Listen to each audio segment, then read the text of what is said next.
chat. Welcome to Dulce World. I know y'all are probably mad at me. Y'all are probably wondering, girl, where the hell have you been? Cut all that funny shit. Where the hell have you been? I know. But it's no way to sugarcoat it. It's no way to wrap a pretty bow on it, baby. Life is hard.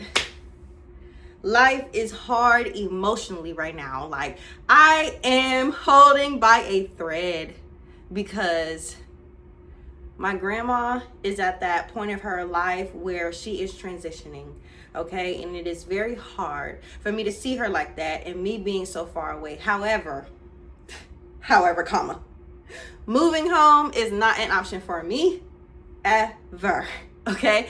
I love my life in Houston, Texas. I love my bubble. I love my world. I love my own space. I love my home. I love the way that I am able to just exist without any expectations, without any extra added pressure from anybody. The way that I can just wake up every day and decide what I want to do. I have fell in love with that. So no. I have my own wavelength out here. I have my own bubble. Now, I need to work on self-isolating a little too much. I feel like I have been doing that a little too much. But the thing is, y'all, I don't like opening up to anybody. I don't like being vulnerable. I don't like telling people, hey, this is what's going on and this is how I feel about it and this is what it's making me feel. No. I have a therapist. However, comma, I have not been able to see my therapist because she is not licensed in the state of Texas. So I tried a new therapist, right? And she was cool, but I felt like nobody can compare. Nobody will ever be able to compare to my original therapist. Nobody can compare to KK. Okay, KK, you know who you are. Love you down, girl.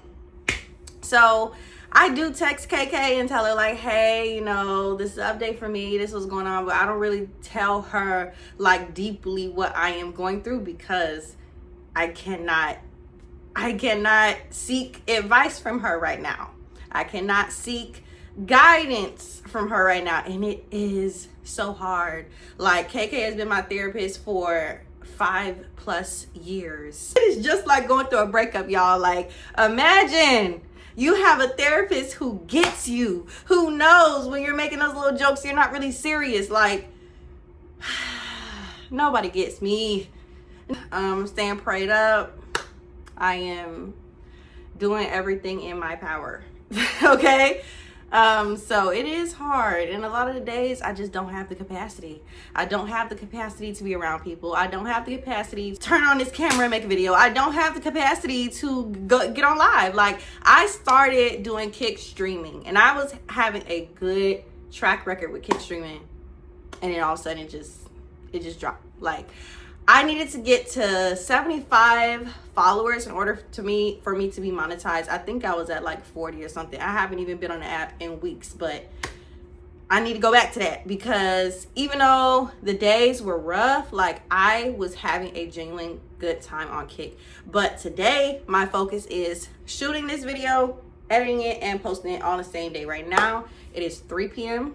Originally on a travel nurse contract in a different city inside of Texas, which I'm not going to disclose the city, but I ended up quitting that contract because I did not like the working conditions, right? So about a week after I decided that I quit, I still was staying in that city, and then I was like, you know what? I don't want to be in a city. I'm just going to move to Houston. And that is how I moved to Houston. So when I got here, literally driving from that city to Houston was a lot of hours, okay? A lot of hours. And I was making phone calls. Travel nursing agencies, like, telling them, hey, like, I need a job. I'm moving to Houston, da-da-da. They're like, okay. And that is literally how I started working. Okay? That is literally how I started working when I got to Houston. Then I did, in terms of housing, I did long-term Airbnb stays, okay? And then they gave me a discount because I was a travel nurse. So they gave me a discount there. And then I stayed in Airbnbs until it was time for me to close and purchase my home. So if you didn't know, now you know, baby.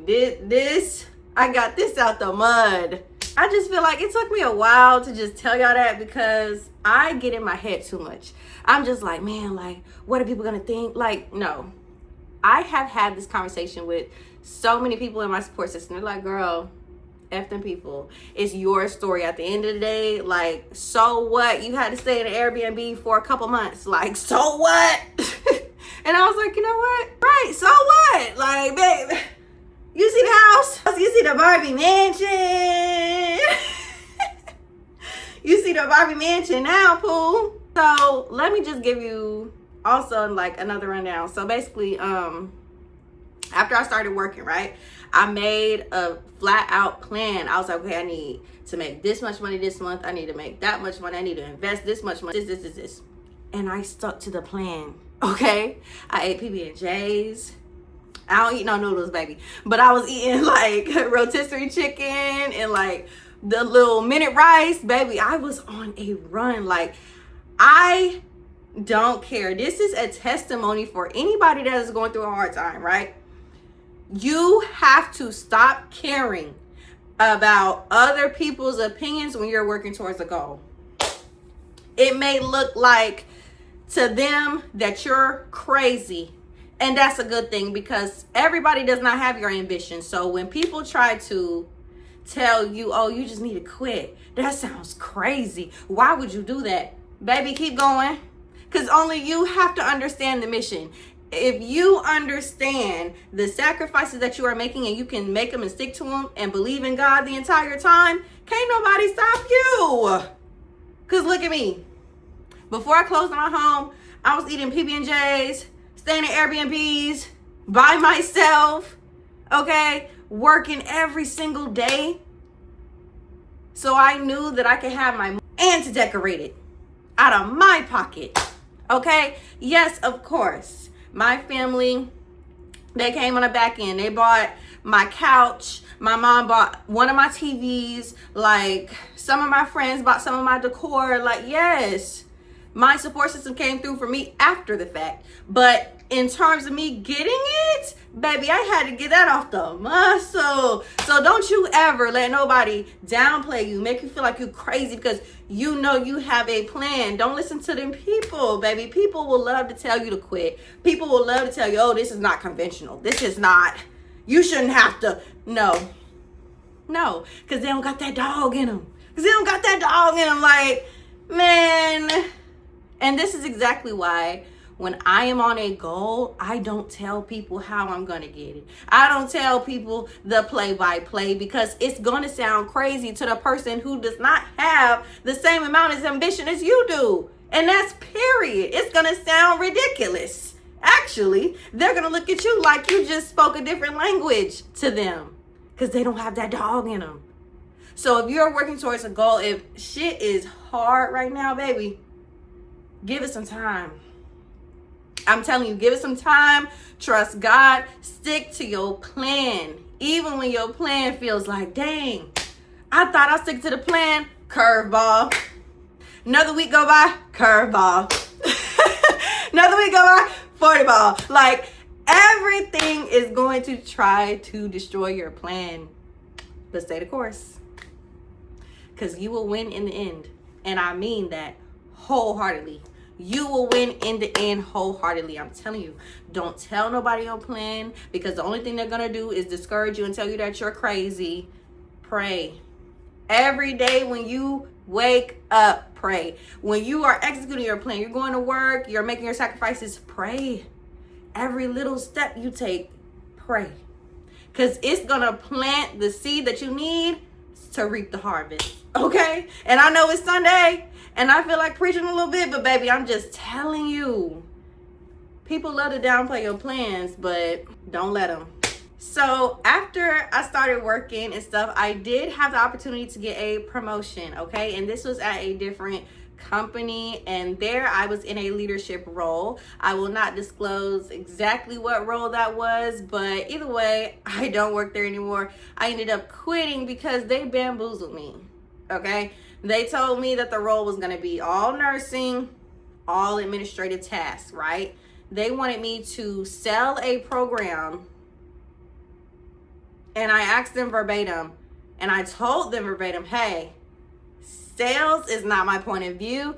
Sales is not my expertise. I don't know the first thing about sales. That's why I went to school for nursing, not sales, baby. I don't know the first thing about selling nothing. And they're like, no. You don't have to sell anything. You just have to get people to sign up. I'm like, that sounds like selling something to me, right? So I ended up quitting, and it was just so much shit going on in that job. I literally hated it. I didn't like the people. I didn't like my coworker that they hired. I didn't like one of the big bosses, because he didn't want me to get the job anyway, because he said that I was too young to be in such a high position, right? Hater. So then he played with my paycheck after that. They only gave me half my paycheck when I left, but God gonna handle them. So yeah, that happened. And then, it's just like, I'm just going through a space where I don't know who I can trust. You know what I'm saying? Because I just feel like there was also a situation recently where someone completely broke my trust, and I found out that, like, they leaked my phone number to somebody who should not have my phone number. Okay? And that's all I'm gonna say about that. And it was just weird. It was just so weird. I'm just at a point in my life where it's like, I just feel like isolating helps me with a lot of my issues, because I don't like opening up to people, right? And I don't like to dump my problems on other people. I do know where I got it from. I got that from being so betrayed, and like anytime I feel like they be throwing it in my face. So for me, I just rather not. I just rather not like talk to anybody at that point, because it's like, if I'm going to open up and be vulnerable, and then I still feel like the person that I'm opening up and being vulnerable to is not really there for me, then what is the point of being vulnerable? You see what I mean? It's just like, y'all, I just miss my therapist so bad. Like like she just gets me. Like, if you have ever been to therapy, I'm pretty sure that you can resonate with my feelings right now. I just feel like I have nobody. There's not really anybody in my life that I feel that I can tell the 1000% whole story to. And that is the God honest truth. I don't trust nobody right now. And that is really not a good like spot to be in. Like, honestly, honestly, it's really not a good spot to be in. But I'm just telling y'all, like, so if y'all have ever been in that situation, how do you deal with it? Because of course I've been journaling. I have been telling bits and pieces to the story of certain people in my support system, but I have not told any one person all of my feelings and all of the things that I'm experiencing. Like, what would y'all suggest? Because I don't know what to do. I don't know. What do you do in that situation where you feel like you have nobody? But other than that, enough of all that. It is August now, so it's going towards the end of August, and now I am full on trying to plan my birthday, trying to see what I want to do. I'm feeling like I want to go to Cancun. That's literally what I'm feeling like. Like, I just want to go to Cancun. I want to put on a nice bikini. I want to escape. I want to just live in a moment. Because right now, I don't feel like I'm living in the moment, because I'm dealing with all this emotions, if that makes sense. Like, I'm dealing with so many emotions that right now I'm not living in the moment. So I can't wait for my birthday, because I'll be taking some time off of work and I will be able to vacation. Now, I don't want to go by myself. So at the same time, I've been like, dang girl, you need to make some friends. You need to put yourself out there to make some friends. But I'm like, it is so hard to make friends when I don't want to open up. Like, you see the the domino effect. You see the domino effect is, baby, I ain't going to Cancun by myself. Okay, I'm not doing that. The way they be kidnapping people everywhere in the world today, no thank you. I will not be going anywhere by myself. So yeah, I just wanted y'all to hear that from me, that I'm trying my best and I love y'all. And please pray for me, your prayers, okay? That I can hopefully make a friend and open up. But as of right now, nah. Nah. But yeah, but other than that, y'all, I'm just trusting God. Like, I went to church today. I tried out this new church. It's called Blueprint, and I think that I like it. However, you know, today I feel like the sermon wasn't really applicable to me. Because right now the pastor is on a series where he's talking about love and marriage, and today he talked about like what are the true characteristics of a godly marriage, and it is okay to be single and pray for a marriage. And I'm like, baby, I'm not thinking about no damn marriage right now. Like, and I'm just looking like, okay. So I just kind of felt like it was amazing for me to go to church. Yes, like thank God for that. But the message today, not really, didn't really touch me. I'm just being honest. And that's no shade, that's no dig. I'm just saying that is what happened. Like, I was grateful to be in the house of the Lord, absolutely. But I don't know, I just wish the sermon was a little different. I do know that this was the last week that he was going to be talking about relationships. So hopefully this next series is something that I can resonate with and apply to my life personally. But he is a great pastor. I definitely will go back. I just wish that the sermon was a little different. That's all. Just taking it day by day. Like with my grandma, I'm just telling myself like, yo, like she is so proud of me. Like every time I talk to her, every time I FaceTime her and she's in that hospital bed, she just tells me like how proud of me she is, and like it just touches me so bad, like, and I'm finna cry. So but anyway, at least I know that, you know, like at least I know at the bare minimum I have done my job as the prodigal granddaughter. I have absolutely lived up to my expectations. And that's something that I can kind of giggle at, and just like, it just brightens up my day to know that I really make her proud. Because if you know me, you know, like my grandma is literally like one of my role models. She is a nurse. She also had a real estate empire. So I literally just feel like I'm following in her footsteps and I'm doing everything that she did. And I receive a lot of guidance from her, and she tells me like what not to do in terms of business ideas and investments. And she gives me game on how your money can make money. And it's just, I was so blessed to have a grandmother like that. I was so blessed to have a big role model like that in my life, and I freaking love her. So yeah, and I love y'all. So please make sure you like, comment, subscribe. And I'm sorry this video was a little but I just wanted to come and tell y'all the truth and just be honest with y'all. Like, just keep me in your prayers for my grandma, like for real. So I love y'all, and I'm gonna drop an updated house tour video. That's gonna be dropping like either next week or this week later. But yeah, so yeah, I love y'all, and please keep me in your prayers. And y'all know y'all can DM me, okay? Y'all can DM me, we can talk about it.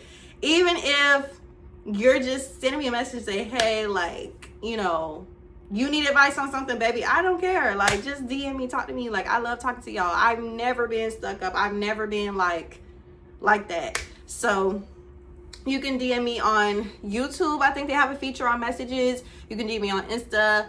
You can DM me on Instagram Threads, baby. I love Threads down. And yeah, just, baby, we can talk. Like, the door is always open.